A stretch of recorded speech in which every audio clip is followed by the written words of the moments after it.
In today's world, the news about the effects of climate change is unfortunately constant, with temperatures rising, sea ice melting, and landscapes changing. There are stories and situations emerging all over the world map. But one recent study takes us deep into the ocean specifically, where changes are being seen in a unique way. This is Unveiled, and today we're answering the extraordinary question: did scientists just discover that the sea floor is melting? Do you need the big questions answered? Are you constantly curious? Then why not subscribe to Unveiled for more clips like this one, and ring the bell for more thought-provoking content.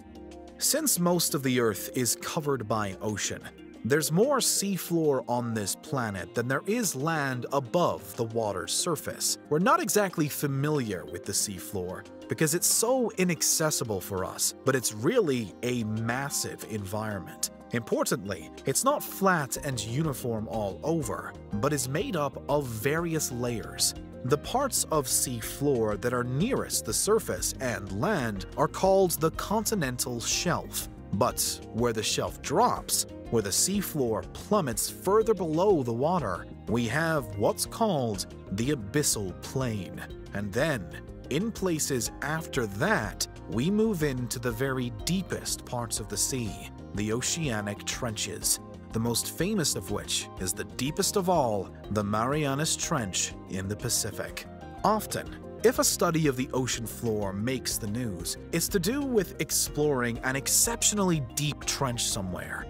The story of the plastic bag found floating in Challenger Deep at the bottom of the Marianas Trench, for example, caught international attention. However, it's the higher regions, the shelf and the abyssal plain, that we're interested in today. At first glance, the seafloor here is vast, sandy, and seemingly quite empty.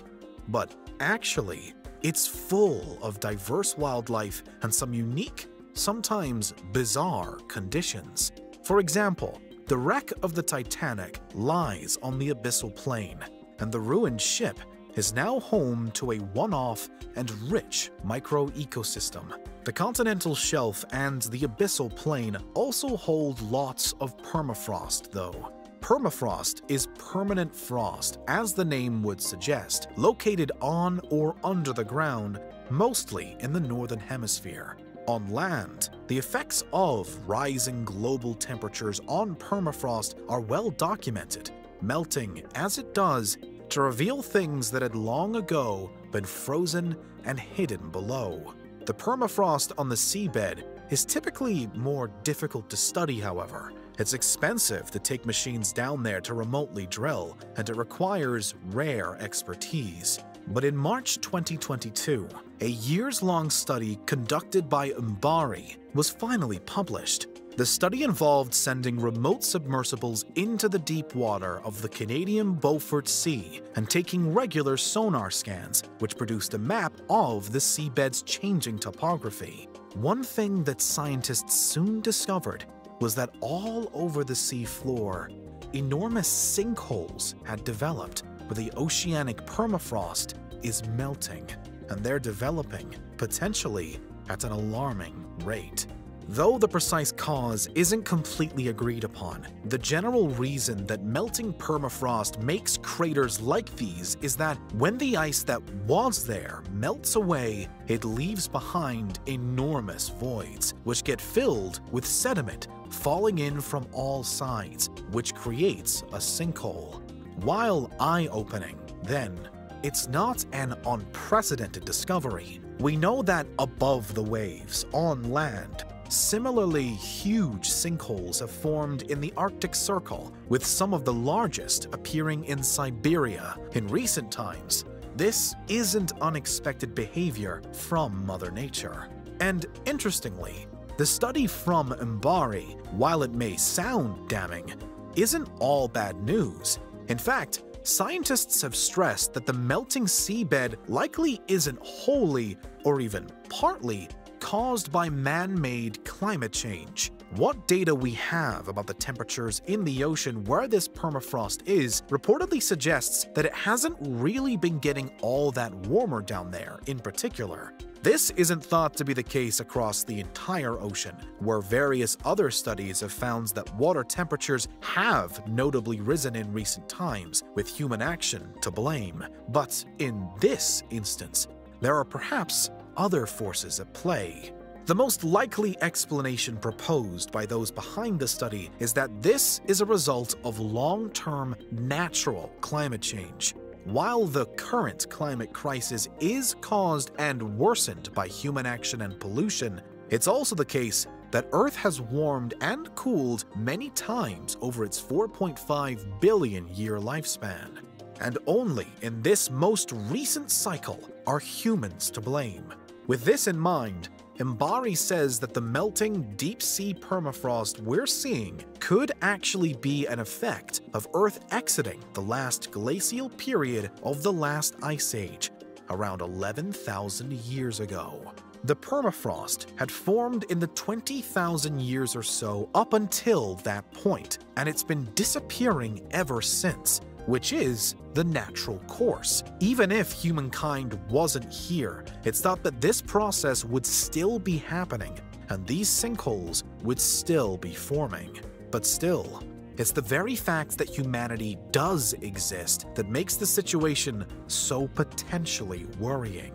It's feared that melting permafrost, even at the bottom of the sea, could affect us by making the planet's surface in general more and more unstable. Already, melting permafrost on the ground is a very real danger to the people who live in the Arctic Circle, which is a difficult enough place to live at the best of times.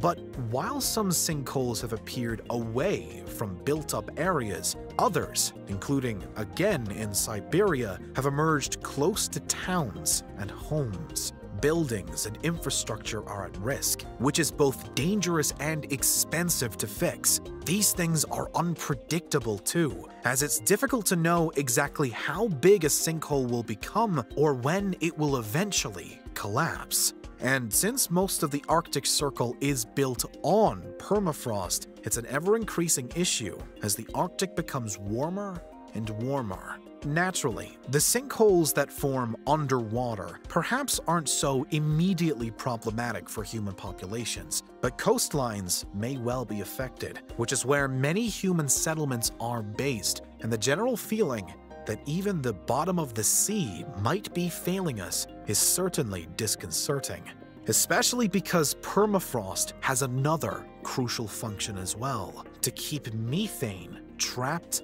and out of the atmosphere. Methane is a major greenhouse gas, so the release of more and more of it by melting permafrost, either in the sea or on land, is bad news. Before now, scientists have referred to the situation as a methane time bomb, but the latest Mbari study appears to show that offshore, in the deep water, the bomb may be about to go off, or may have already blown.